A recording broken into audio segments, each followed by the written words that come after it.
பொன்னார் திருவடிகளே போற்றி போற்றி. தங்கம் போன்ற உங்க மனசுக்கு வைரம் போன்று வாழ்வீங்க. நான் உங்கள் வாமதேவ சிவம். நண்பர்களே, நம்ம அஷ்டாஸ்த மூர்த்தங்கள் அப்படிங்கிற தலைப்புல ஈசனுடைய 64 முகங்களை பற்றி பார்த்து வரோம். இன்னைக்கு நாம ஈசனுடைய 12வது திருமுகமான இடபாந்திகர் அப்படிங்கிற முகத்தை பற்றி பார்க்க போறோம். 2000 சதுரகங்களை கொண்டது நான்முகனுக்கு ஒரு நாள். அப்படி 100 ஆண்டுகள் நான்முகனுக்கு ஆயுட்காலம். 100 ஆண்டுகள் நான்முகம் வாழ்வாரு. ஆனா அதே சமயத்துல அவ்வளவு காலம் அவளுக்கு ஒரு நாள். அதே சமயம் திருமால் அவ்வளவு ஆண்டு காலத்தையும் கொண்டு 100 ஆண்டுகள் வாழ்வாரு. அப்படி 100 ஆண்டுகள் வாழ்ந்து முடியும் போது இந்த உலகத்துள்ள எல்லாத்தையும் நினைச்சுவாங்க மாற்றி அமைக்கக்கூடிய பேரொளி காலம் வந்து நிற்கும்.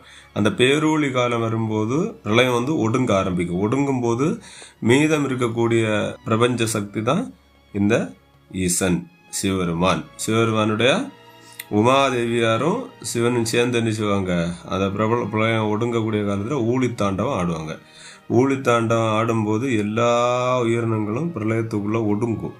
அப்போ ஒடுங்குற சூழ்நிலையை காணும் போது தர்ம தேவதை என்ன நினைக்கா, இதுக்கு கூட நானும் அழிய நேர்ந்துருமே அப்படின்னு சொல்லிட்டு ஈசன்ட்ட தன்னுடைய ரூபத்தை மாத்தி, அதாவது இடபமா காளையா மாறி ஈசன்ட்ட தஞ்சாடைகிறாங்க. தஞ்சாடைந்து ஈசன்ட்ட சொல்றாங்க, ஐயனே பேரொளி காலம் வர நிலையில எல்லா உயிர்களும் உங்கள்கிட்ட உடங்கும். ஆனா தங்களுக்கு ஊர்தியாக இருந்து நான் உங்களுக்கு இந்த ஊழி காலத்திலும் அழியாம உங்க கூட இருக்கணும் அப்படின்னு சொல்லிட்டு ஈசன் எழும்போது அதுக்கு ஈசன் தான் 5 தொழிலையும் செய்றாரு. அதுல காத்தல்ங்கிற கரத்தை என்ன செய்றாரு, அந்த இடபத்தினுடைய தலையில வைக்கிறாரு. வைத்து உனக்கு ஆசி வழங்குற, எல்லா உயிரும் அழிஞ்சாலும் நீ அழிய மாட்டாய், ஆனா உனக்கு ஒரு விதிமுறை இருக்கு அப்படிங்கறத சொல்லிட்டு உதாரணத்தை சொல்லுவாரு.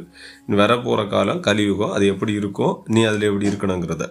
கிருதயுகம் கிருதயுகத்துல தர்ம தேவதைக்கு 4 கால்களுடனும், திரேதாயுகத்துல 3 கால்களுடனும், 3வது யுகம் தோபரத்தில் 2 கால்களுடன் தான் நாம் அறிஞ்சிருக்கோம். அதே சமயத்துல கலியுகத்துல இந்த இடபமாக நிற்கக்கூடிய தர்ம தேவதைக்கு ஒற்றை காலுடன் இருக்கும்படி 75% தீமைகளும் 25% நன்மை தான் இருக்கும். அதையெல்லாம் உன்னால் தாக்கு பிடிச்சு நிக்க முடியும்னா நீ இருக்கலான்னு. அதுக்கு அந்த தர்ம தேவன் சொல்லுது, இல்ல அது பிரச்சனை இல்லை, நான் ஆனா என்னுடைய அழிவை விட்டு நான் இங்கே இருக்கணும் அப்படின்னு சொல்லிட்டு ஈசனோட மன்றாடுறாங்க. ஈசன் அதுக்கு ஆசி வழங்குறாரு. சரி, அப்படி ஆகட்டும் அப்படின்னு. அப்போ ஊழிக்காலம் வருது. ஈசனுடைய இந்த தர்மதேவதை மட்டும் ஈசன் என்ன செய்றாங்க, கிளம்புகிறாங்க. ஈசன் அவரை ஆதரித்தனால ஈசனுடைய இந்த தர்மதேவதையை கூட இணங்கிய அந்த முகத்துக்கு பேர் என்னது, இடபாந்திகர். சொல்லணும்னா அறவெல்விடைக்கு அருளிய வடிவம். அறவெல்விடைன்னா தர்ம தேவதை அப்படின்னு அர்த்தம். இது இந்த உருவம் எப்படி இருக்குன்னா, அப்பனும் நிப்பாங்க. ஈசனுடைய காத்தல் கரம் அந்த காளையனுடைய 2 கொம்புக்கு இடையில வச்ச மாதிரி இருக்கக்கூடிய தோற்றம் தான் இடபாந்திகர். புலழுவதும் கண்ணம் பசு மீது சாய்ந்திருப்பது போல இந்த தோற்றம் விளங்கும். அதாவது கிருஷ்ணர் பசுவுக்கு மேல சாஞ்சு நிற்பார் இல்லையா, அந்த மாதிரி ஒரு தோற்றத்தை இந்த அறவெல்விடைக்கு அருளிய வடிவம் காட்டும். இடபாந்திகர் ரூபம் காட்டும். இத திருநாவுக்கரசர் எப்படி பாடியிருப்பாருன்னா, அவாதடலே அருண்டுடையான் தன்னை அப்படின்னு பாட்டா பாடியிருப்பாரு. தழுவியவாறு தோன்றும் வடிவம் விடை சங்கரனும் பெற்றமுடையான் அப்படிங்கிற வார்த்தையில கம்பர் தன்னுடைய நூல்ல குறிப்பிட்டிருப்பாரு. இதே பட்டினத்தடிகள் பாடியிருப்பாங்க இந்த ரூபத்தை. அரண் உருவாகிய ஆண் ஏறு ஊர்தல் இறையவன் யான் என இயற்றுமாறு இடபாந்திக மூர்த்தியை எங்க தரிசிக்கலாம் அப்படின்னா, திருவாடுதுறையில் இருக்கக்கூடிய திருக்கோயில்ல இடபாந்திகர் மூர்த்தியை காணலாம். அதே சமயத்துல இந்த உலகத்துல இருக்க எல்லா சிவாலயங்கள்லயும் சிவபெருமானை தாங்கி நிற்கக்கூடிய காளை யாரு அப்படின்னா தர்ம தேவதை.